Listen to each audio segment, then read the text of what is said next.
solved now. Let me start by sharing the slides I created. Today I'm going to talk a bit about how content marketing works in practice, and but we're going to spend more time diving in deep into how to submit a project. I personally think this is one of the easiest projects, especially if you have already completed the first project. This doesn't require you to get any outside information in relation to handing out questionnaires and waiting people to get you back with answers. So this is one of the best things. So you're not depending on anyone else or anything else to get your results in order to complete your project. If you already if you already have your persona, then you're ready to go. If you need to create another persona, I'll touch into that later on when we get into the project. So let's start up the content with the content process.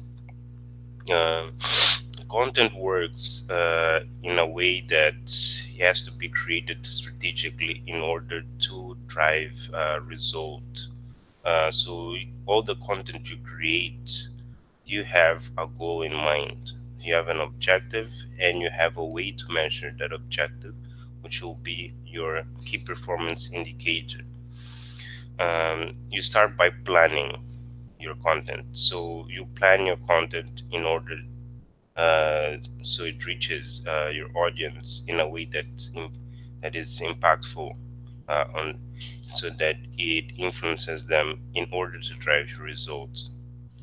When you're creating your content in a way, with a language, with a tone that fits your persona, and that your persona resonates with the way you're talking, and that you are able to influence that persona to convert into your objective. Distribution has to do with which channels you're going to send your content to.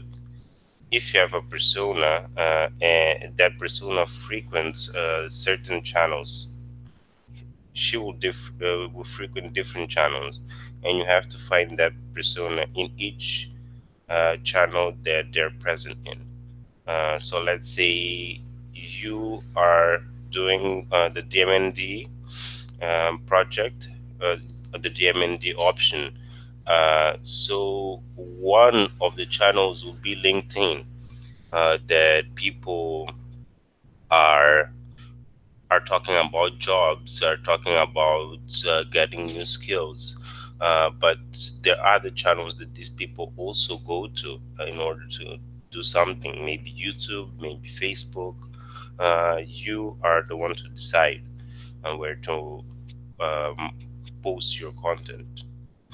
Uh, Analyzing is the measure and optimize part, which is optional in this project, but I do incentive you to use it in order to get a perspective of how everything works.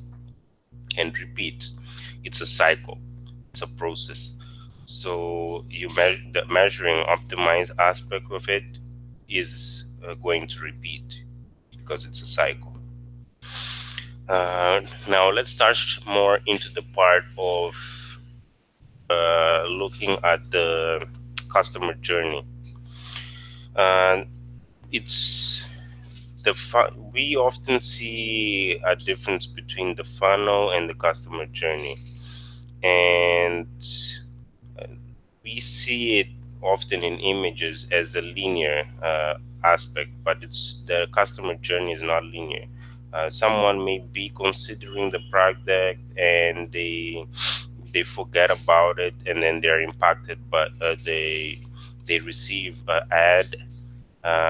They lose interest in the product, and they receive an ad, and they regain interest, and you have to go start again from the interest part until the person purchases it.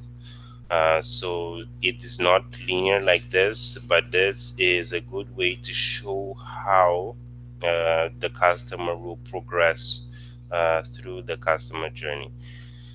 You have here different channels that you'll be using throughout the customer journey, and what and how they resonate with the customer in different aspects.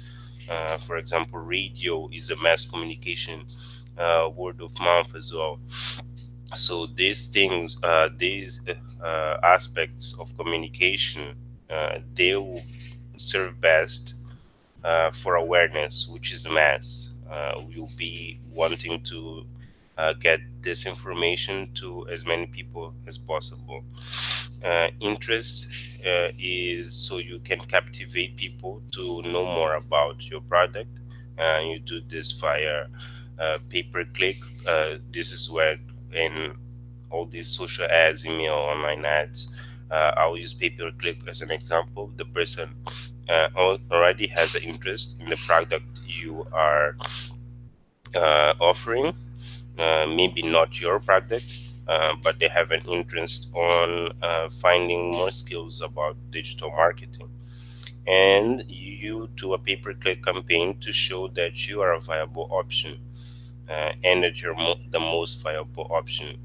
You're trying to get people to believe that your option is the best one they can find for the best value. When you reach consideration, people are comparing your product to other services, to other products, to other services, to see if they're going to buy your product or your service. This will be through reviews. You have unboxings, for example, in e-commerce, and people will see different products, different unboxings, and they will decide which one fits best their budgets and what they're expecting to get. So, and after that, what will impact most once they compare what will impact most is, for example, a limited time offer on a store or on a website that they can redeem. If they already have a good idea of how the product works, they feel confident that it's going to solve their problem, and they can be converted into a purchase very easily if they find out that there's a limited time offer uh, with a counting down, for example, so that they can buy that product. And retention, which is after the person already buys the product, how you're going to communicate with that public. This is done through community forums, to FAQs, so that people get the best out of your product.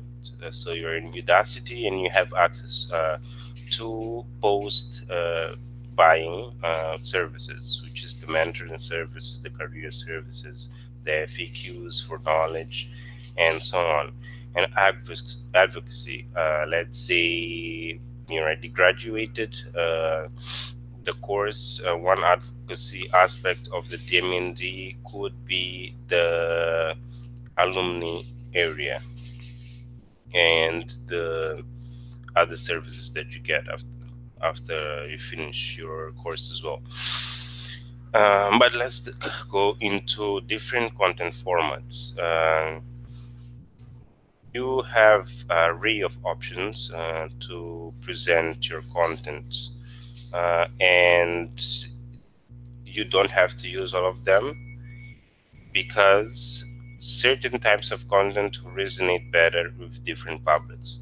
You're going to choose from this array of contents depending on what public you're marketing for. So let's say you're marketing for a vacation type of business.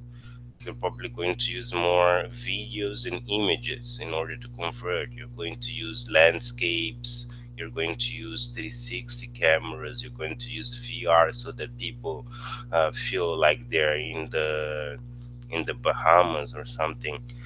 So you're trying to get people to experience that and to feel that it's worthwhile to pay the price tag that you're advertising. There are certain steps and there's a certain journey that you have to go through when producing this content. After you produce your content, you're thinking about distributing, and we talked about channels. Uh, but you don't just distribute; you don't just post your content in those channels that you strategically chose before, in seeing that where your persona is.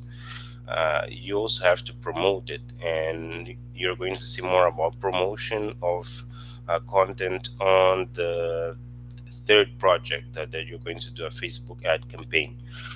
Um, as for content posting, you are going to have access to a content calendar. Um, I think you have a link example for that. There is a content calendar for HubSpot, and it's always interesting for you to have your content planned out of an objective. So the content calendar will work maybe on a monthly basis, or a campaign basis. Um, so if you have a campaign and have certain content that you're publishing with our objective in mind, it's not just one piece of content with one object. You have an array of different contents that you are getting people ready to buy your product, and you do that strategically. You think about that with a strategic mind, and within that content calendar, you're going to include content trends, as you see in the videos, in the lessons, are regarding things that are happening today that you can make use of in order to get a greater reach, so you can make your content more shareable. The content trends is how you make your content go viral. Um, and another thing is that you shouldn't think about content only as what you're publishing, what you're writing, the video you're creating.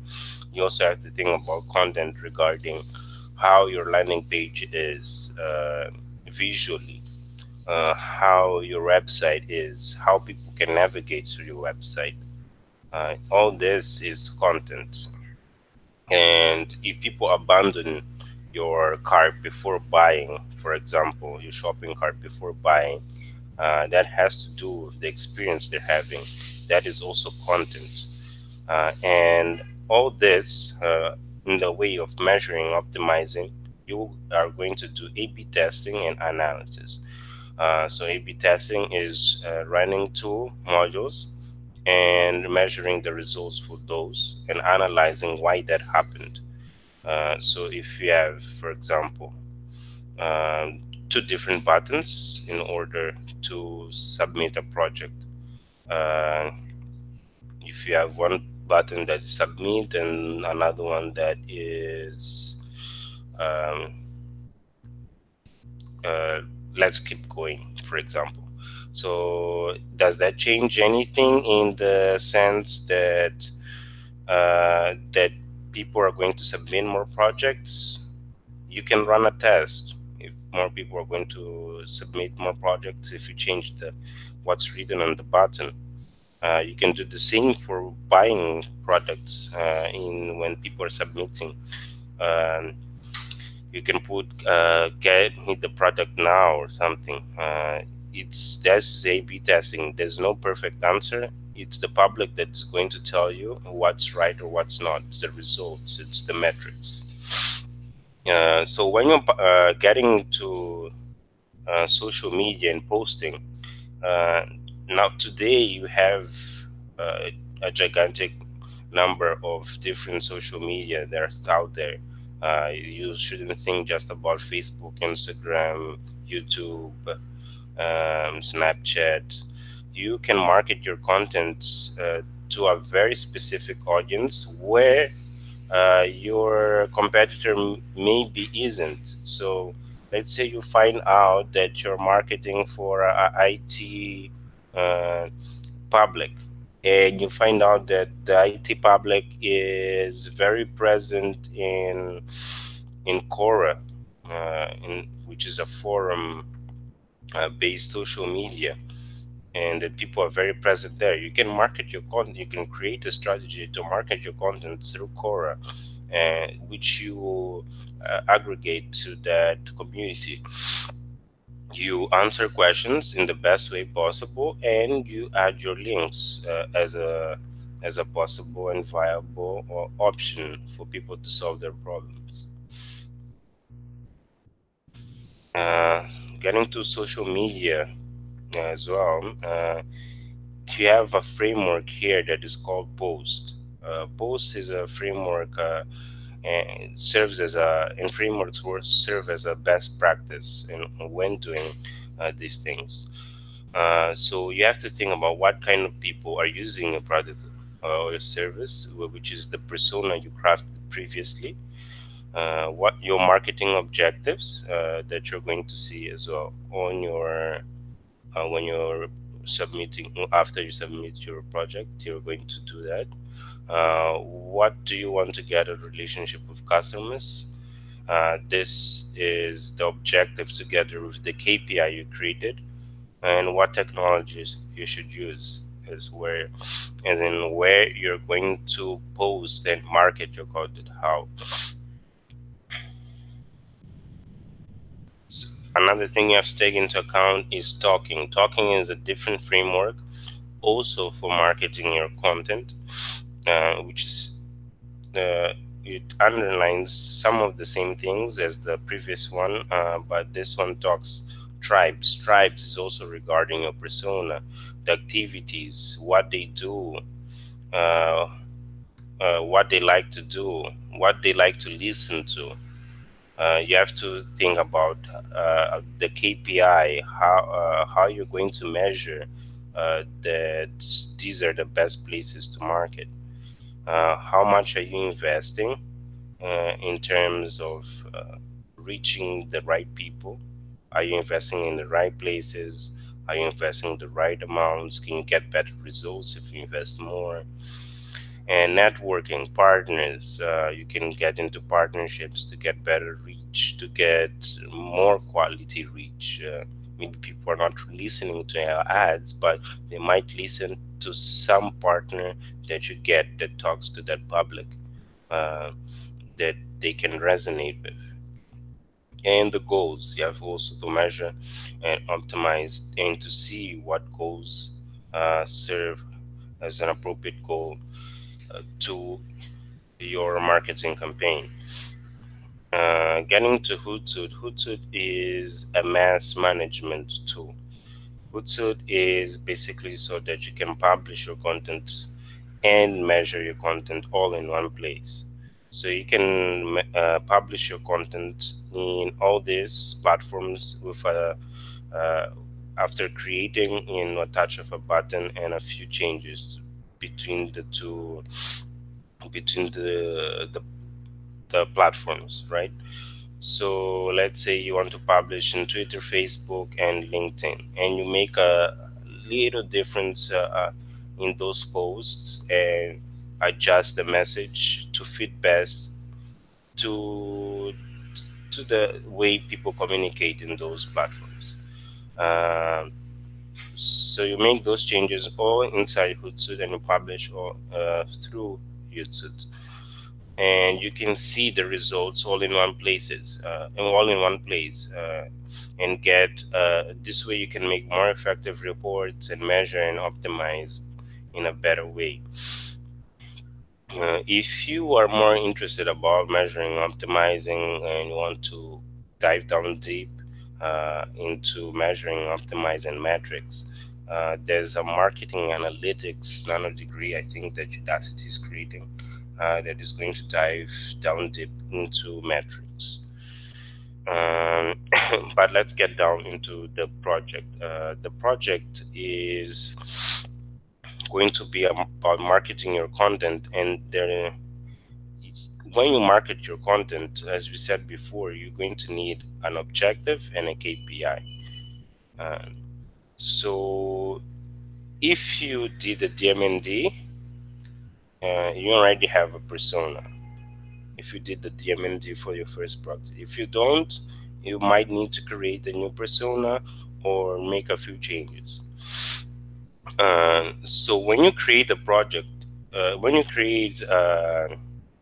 creating your project, you're going to create your objective, what you're trying to get out when you're creating that content, and your way to measure that result. But you're also going to think about who you're getting that message to, which is your target persona. When you get that content to your persona, you have to get it in a way of storytelling, because it makes that content interesting to your target audience. You're going to do storytelling in the way of the SCQA framework, which is situation, complication, question, and answer, which is, they're both like the hero journey. But one is the SCQA and the other one is the Pixar framework. And you have a way of telling the story that shows that you start from a starting point where things were not so good, and you managed through this solution that you found to get people. You managed to find a solution and to solve your problem, and you put that solution inside your story, inside your post, so that people can also solve, the people that resonate with you can also solve their problems through your product or your service. And you have the SCQA or the Pixar framework. These are two options, and you see what resonates best with your public, if it's either the SCQA or the Pixar. Making it come alive is making it more interesting. So depending on your public, you might use different types of content. This is mostly so that you know that you have many options. You don't have to use video, VR, or a GoPro to pass your project. You can simply put an image from Pixabay. That's a website, image bank website. That you can just write down what you want. For example, you can put it here, landscape, or maybe let's put the beach. And you're marketing for a vacation, and you want to show that you have crystalline water beaches where you're marketing. So you might put the Maldives and put a headline. Or you're a remote worker and you want to create your work from anywhere website and content. And you can put here work from the Maldives in paradisiac islands.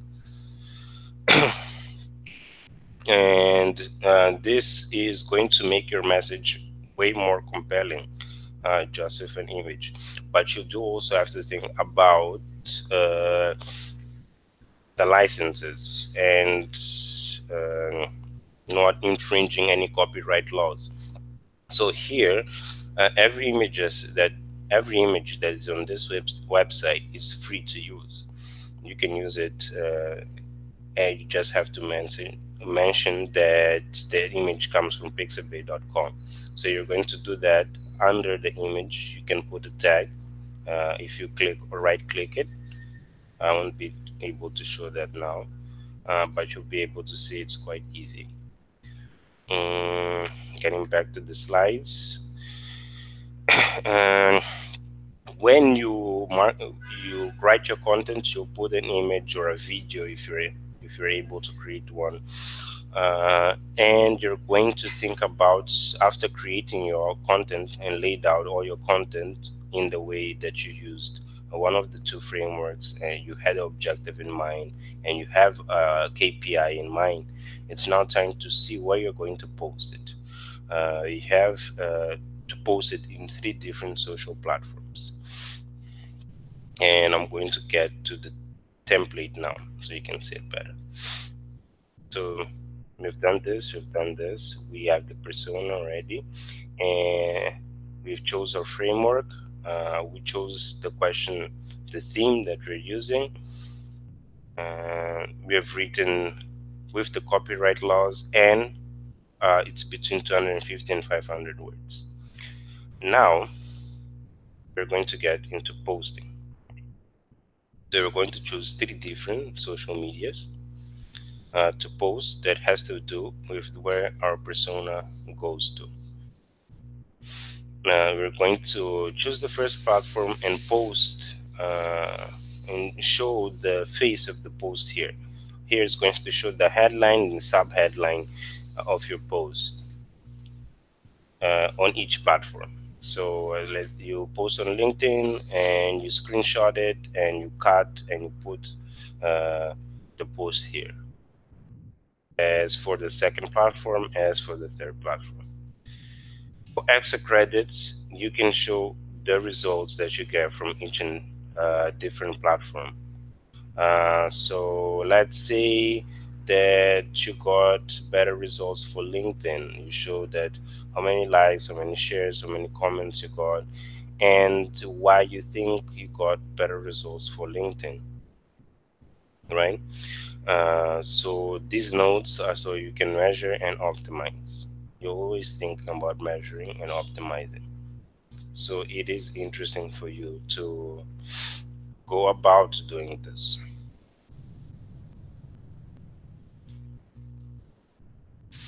Um, and you don't just put the data, you also analyze the data.